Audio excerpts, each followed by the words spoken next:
Okay, let's do a hydrolysis. What's going on?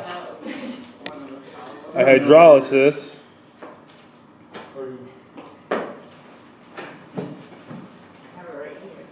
of an enamine. Can you do them on enamine? Right? So, hydrolysis means to add water, right? I know. Yep, already gone. Right? So, to do a hydrolysis of an enamine here, usually what you need to have is acid and water. Right? So this kind of gets back to that point we've been talking about. Enamines are electrophiles or nucleophiles. And where are they nucleophilic at? Which carbon? What's that carbon called? The alpha. Right? This is the carbon of the carbonyl. This is the alpha carbon always, right? The alpha carbon is always the nucleophile. Right? You guys figure that out yet? The beta carbon is an electrophile. The carbon of the carbonyl is an electrophile. The alpha carbon is the one that can be a nucleophile. Right? So what happens, electrons come down, attack H+, equilibrium arrows. Would you take off if we didn't do equilibrium? Wouldn't be happy. You know, I don't think, if you haven't figured that out by now, there's probably more important things to study. But, right at the same time, right, you don't want to make me sad. I don't want to be sad, Water can attack, right? Because really at the end of the day, right, so this comes back to stop, right? So when you look at this, what you should do right away is draw the product. What's the product going to be? Secondary amine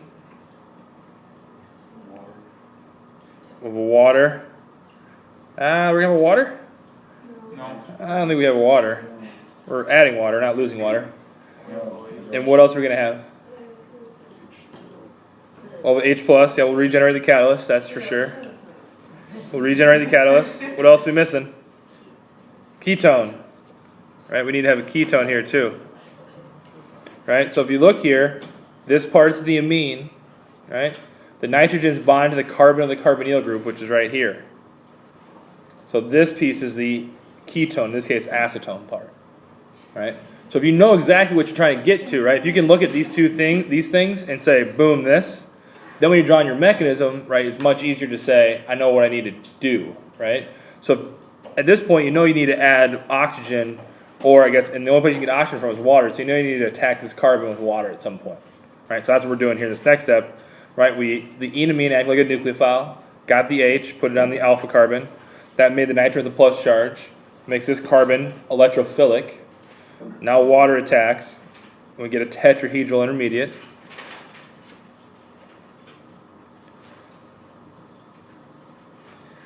And our overall charge has always been what in this mechanism? It's positive, right? So we have to make sure it stays positive, right? We start with H+, we got to make sure we're plus charged the whole way through. So at this point, right, we know we need to kick out the amine, so we need to make it a better leaving group. So what are we going to do to make it a good leaving group? Proton transfer.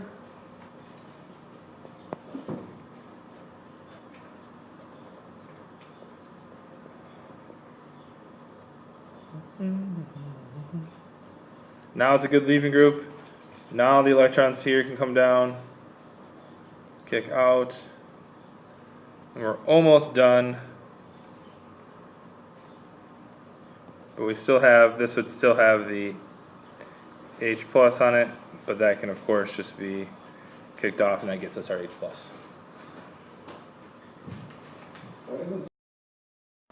Okay, so if we're going to look at trying to identify alcohols and possibly where they came from, right? So alcohols can be classified 3 different ways, right? We can have tertiary, which would be an alcohol that's bonded to a carbon that's bonded to 3 different things, or 3 carbons, right? It's a tertiary carbon. A secondary carbon, or secondary alcohol, excuse me, like that. And a primary alcohol, like this, right? You can have lots of different types. I just drew 3 here, right? So the thing to think about is if we're trying to look, let's say, well, where do these tertiary alcohols, secondary alcohols, and primary alcohols, what can they come from? Right? There's lots of different places they can come from, right? So I'm just going to show you one example, right?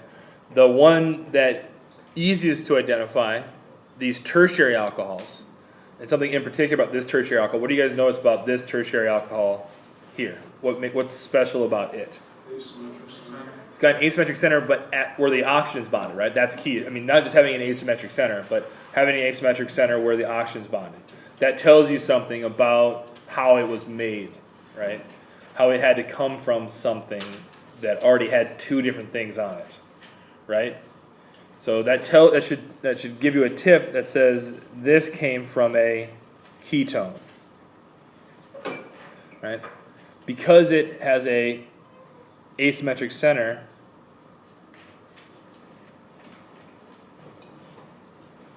at the OH, that's a clue that this came from a ketone that got attacked by a Grignard, right? There's different types. I mean, right? We could think of all different types of ketones it could be, but it always has to be a ketone with just different types of Grignards. So now the ketone, right? So remember with a ketone, so one example this could look like is if I use this ketone, the Grignard I'd have to use, right, would be this one, right? Because Grignards, right, reacting with ketones and aldehydes form alcohols. Right, step 1, step 2, H plus. That gives us to the ketone, or the tertiary alcohol above, right? Now, there's other types of tertiary alcohols. They don't necessarily have to come from ketones, but they could, right? If we had, right, say if I had this example, so another tertiary alcohol here, so I'm going to I'll come back to the primary and secondary. So what if I had this tertiary alcohol? All right. Now this could come from what? There's more than one thing actually it could come from. It could have came from an ester. It could have came from, this ester. It could have came from an acid chloride. It could have came from a ketone, right? So what tipped you off though was the R groups, the carbon groups off this tertiary alcohol. 2 of them are the same, right? So it's like adding 2 Grignards instead of adding 1, right? Because you notice an ester and an acid chloride, what do they both have in common? They have leaving groups attached to their carbon or the carbonyl, right? Esters and acid chlorides both have leaving groups attached to the carbon or the carbonyl, right? That means the Grignard will add in once, form a tetrahedral intermediate, make a ketone, and then then another Grignard will attack and get a tertiary alcohol. Cool? Okay, so let's look at a secondary alcohol. It's didn't quite get to that. Secondary alcohol could come from a variety of places too. So where can a secondary alcohol come from? Come from an aldehyde. Like it came from this aldehyde. Where else could it have came from?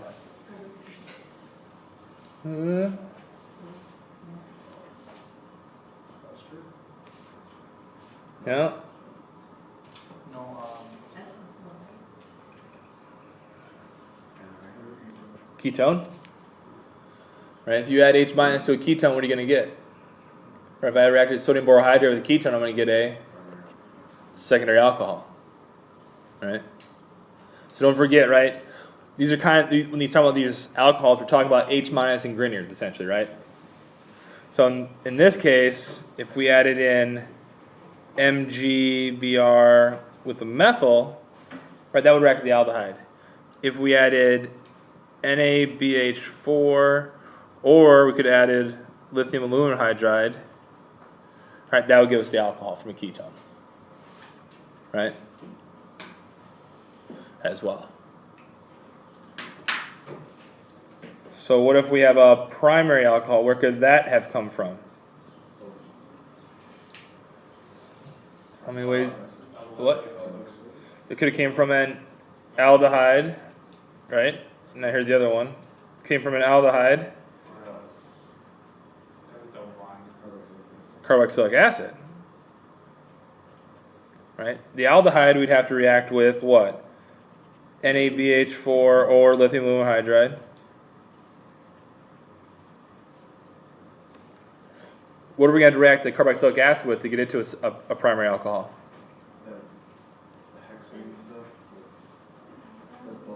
Just lithium aluminum hydride.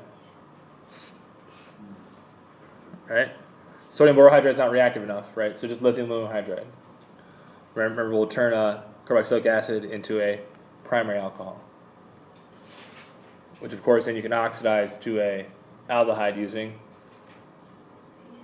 PCC or bleach. Good. All right, so there's kind of different ways to do this, right? Different ways to do these things. So sodium borohydride is less reactive, right? So it's a weaker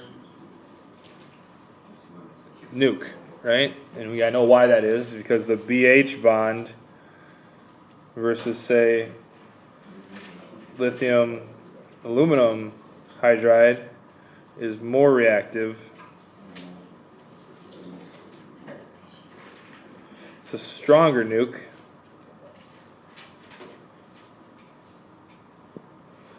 Because of the aluminum H bond.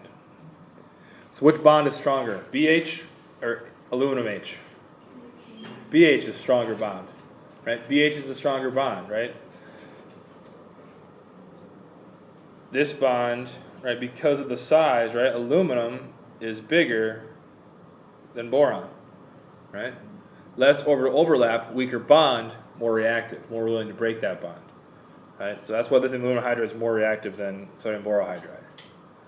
Now, what does that mean, right? So we spent a lot of time talking about how the reactivity of the electrophiles, right, the carbonyls, right? So now you got to match it up, essentially, right?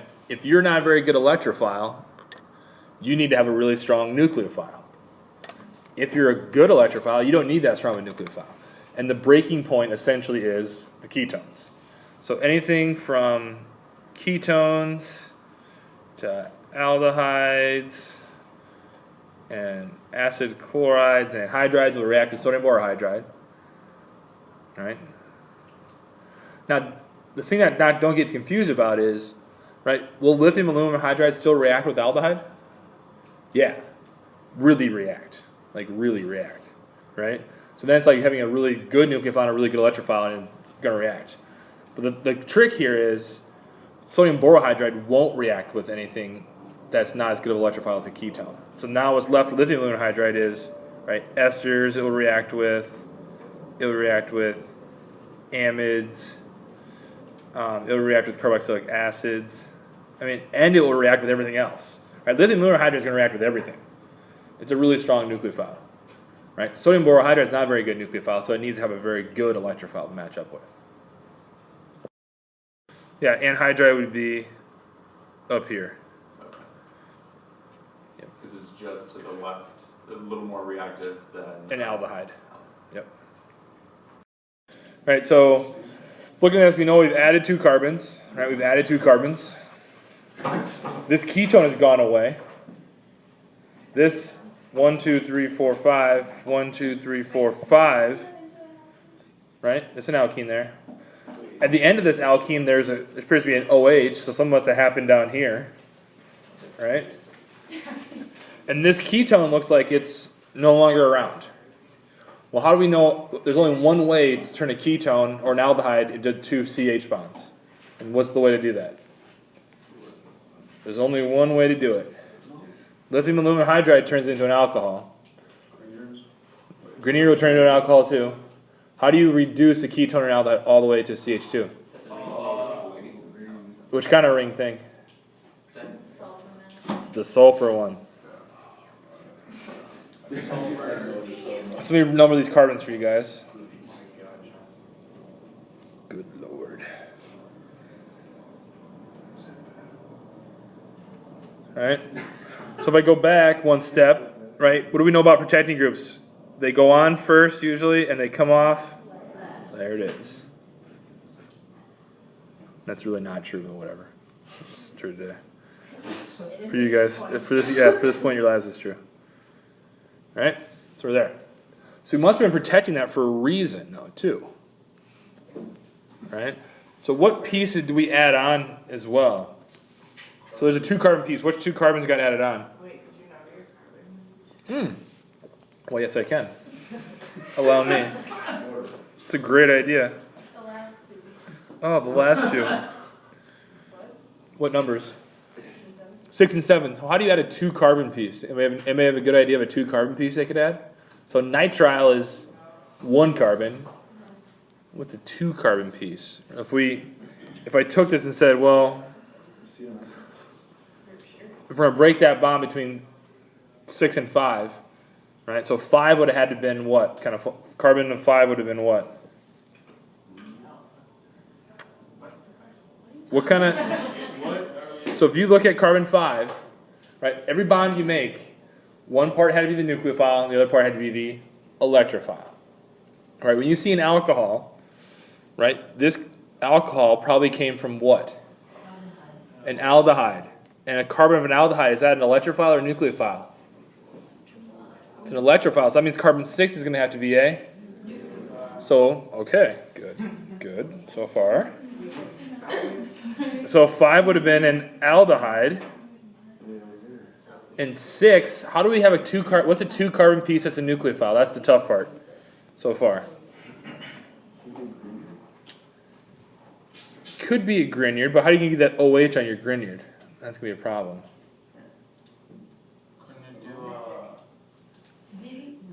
Not a Wittig, no. What? Think about how many ways you guys know how to make carbon-carbon bonds. You know from Grignards, the cyanide, right? The nitrile way. What's the 3rd way? Alkynes. Sure. That's like a primary alcohol.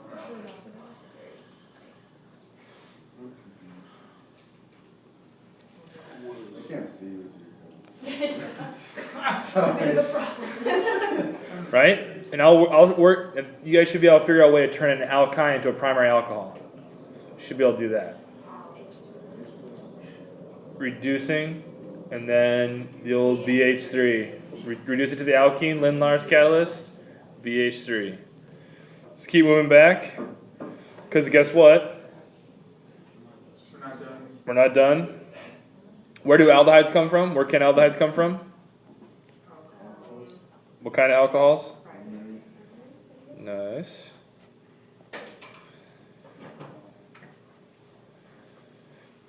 Can you turn an alkene into a primary alcohol? With BH, right, with BH3. Yeah. Everybody's coming around at the end of the year. That's nice. Welcome. Oh, yeah.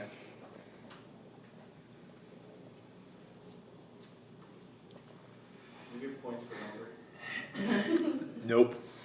You only get dot points. Forward then. So the first thing we're going to do, the forward sense, we'll do our sulfur mask first. We'll do SH, SH, and a little H plus, right? Need a little H plus. That puts our mask on. Step 2, now we need to do that. We need to turn the alkene into a primary alcohol, and that, of course, is BH3, right?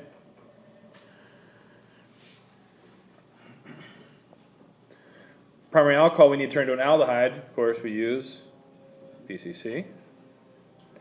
There's a little more steps here than I have. Do a couple steps here. We'll do one. The first step, we'll add in the alkyne. The second step, we'll do Lindlar's. Right, that gets us to the alkene. Right, turns the alkyne to an alkene. And then we'll just do the BH3 thing again, and that gets us to the alcohol. Wait, just BH3. Well, BH3, H2O2.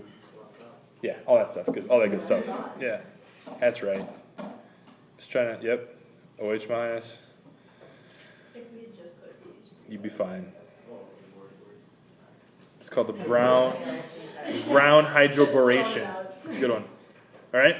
And then finally, to get rid of our mask and reduce it, it's that rainy nickel, H2. You betcha. So let's talk about kinetic and thermodynamic enolates. So if the example we used in class was this. So kinetic and thermodynamic enolates, the example in class we used that. So let's say I want to make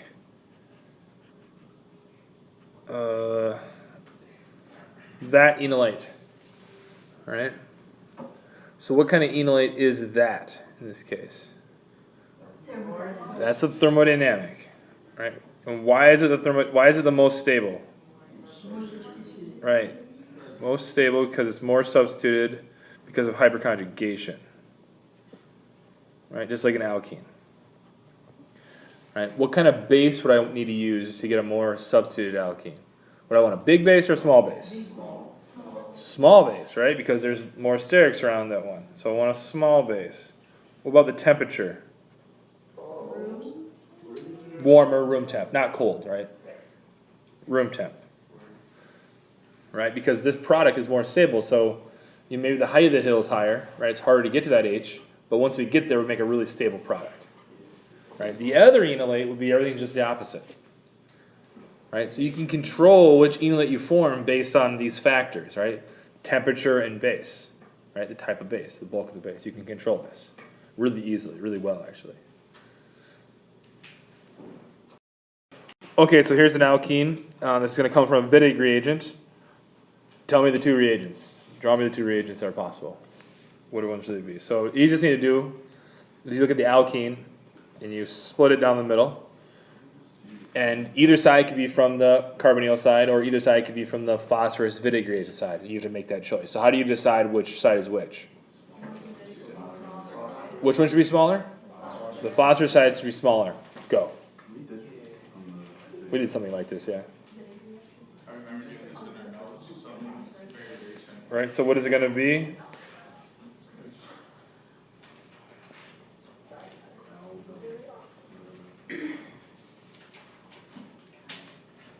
That Wittig reagent combining up with You can't just write P. no. That ketone. No, you cannot just write P. All right. Yeah, I know. It's hard.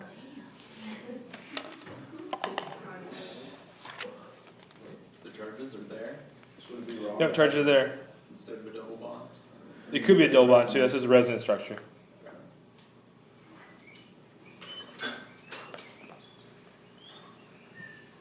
Yep, so you could draw it as, right, these two things are, if I draw the arrow going there, it's just a resonance structure of this. Balancing my charge, right? That makes sense with the Wittig? So what happened, so retrosynthetic problem involving an enamine for sure. What happened, just looking at globally, this ester became an alcohol, primary alcohol. This ketone became an amine, and we talked about it must have been gone through an enamine at some point. So when you look at these problems, the best thing to look at is your starting functional groups. You have a ketone and an ester. Which one's more reactive, a ketone or an ester? A ketone, but they're both reacting here. Right, so that should give you a hint or a clue that says, wait a second, is it possible to react an ester without reacting a ketone? It is possible, but what do you have to do first? You have to protect it, right? You have to mask it. Because right, everything that you use for an ester is going to be if it's reactive enough for an ester, it's certainly reactive enough to react with a ketone. So that means you got to do something to your ketone first to mask it, probably. Yep. You said in chapter 18 that like the hydrogen for the ester were more acidic than the ketone, right? No, I did not say that. Which one is the more acidic than? Ketones, right? Just based on their reactivity. Ketones are more acidic. The alpha hydrogens are more acidic than esters. Why? Which one's a better electrophile? Ketones or esters? Which has a more delta plus carbon? I would say ester. Nope. Resonance. Ester does resonance, yep. Okay, so let's work backwards then here. So one step back, one step back, right? What do you guys think we have? One step back. Some kind of masking. No. It's actually not. The enamine? The enamine.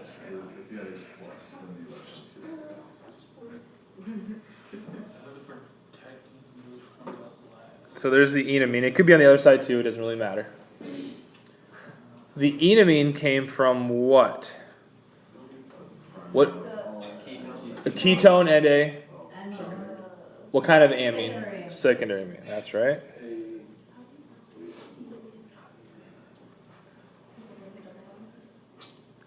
Right. The double bonds. Since the double bond is here and not here, it's, How do you know it was gonna be? I told you. That was kind of the hint. I said it was going to go through an enamine. Maybe if I'm happy, but not feeling it right now. Okay. So ketone. So what do you think the ketone to get now to do this? Would to go back one step? What do you think? We had to, what, the ketone had to be protected probably. No, we probably wouldn't have. Yeah. Wait, how do you protect one and not the other? Ketones are more reactive than esters, right? Only ketones and aldehydes can have protecting groups. Only ketones and aldehydes can have protecting groups? Yes, as far as you know. That is correct. In your world, that is the truth. And one step back would be just the ester with the protected ketone. Now, how did you jump from Wait, there to? oh, wait, no, never mind, that makes sense. Like go from an ester to an alcohol. I was. How would I do? So let's go. Could you do a Fisher and a sulfur? cover? Nope. Like, How can you turn an ester into a primary alcohol? Lithium aluminum hydride, right? H minus hitting it twice. Right? So let's do the forward reagents. Here would be, Lithium. not yet, H plus, the protecting group first. So you need acid to put the protecting group on. You always need the acid to put the protecting group on and take it off. Yes, you do. Why do you put the two alcohol versus the salt? I could have put the sulfur, I'm not reducing it all the way. The brain neck one. Don't the oxygens and sulfur depend on like which one you use doesn't depend on sulfur? Well, the only reason you'd ever use sulfur is if you want to take it to CH2. Right, reduce it, like we did before. We can try that.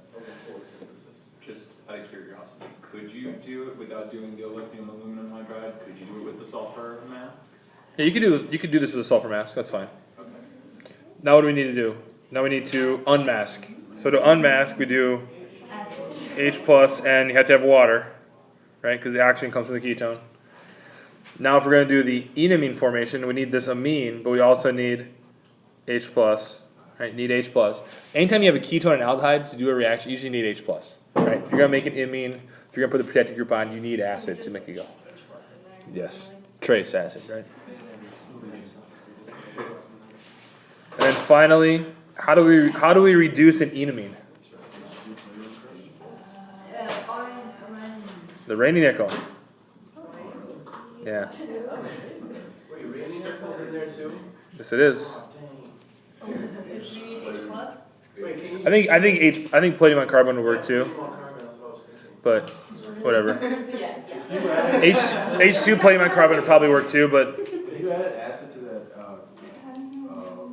double bond that bring the electrons out and then yeah, and you could hydrolyze that off. Yes.